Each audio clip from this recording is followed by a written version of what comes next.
শরীয়তপুরের নড়িয়ায় এক প্রবাসীর পরিত্যক্ত ঘর থেকে 5 বালতি হাত বোমা উদ্ধার করেছে পুলিশ। বৃহস্পতিবার উপজেলার মুক্তারেরচর ইউনিয়নের পোড়াগাছা এলাকার একটি বসতবাড়ি থেকে হাত বোমাগুলো উদ্ধার করা হয়।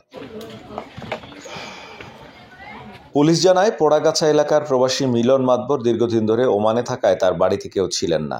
বৃহস্পতিবার দুপুরে ওই ঘরে হাত বোমা রাখা আছে এমন গোপন সংবাদের ভিত্তিতে পুলিশ অভিযান চালায়। অভিযানে 5টি বালতিতে রাখা হাত বোমা উদ্ধার করা হয়।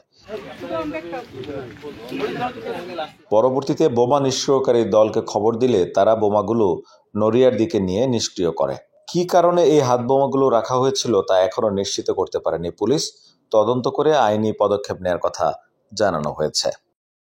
আপনার স্বপ্নগুলো আকাশ ছুবে প্রবাসীর হেলিকপ্টারের মাধ্যমে। বিয়ে, জন্মদিন অথবা যে কোনো বিশেষ প্রয়োজনে হেলিকপ্টার ভাড়া করতে যোগাযোগ করুন স্ক্রিনে দেয়া নাম্বারে। প্রবাসীর হেলিকপ্টার, নিরাপদ ও সাশ্রয়ী বাহনের বিশ্বস্ত নাম।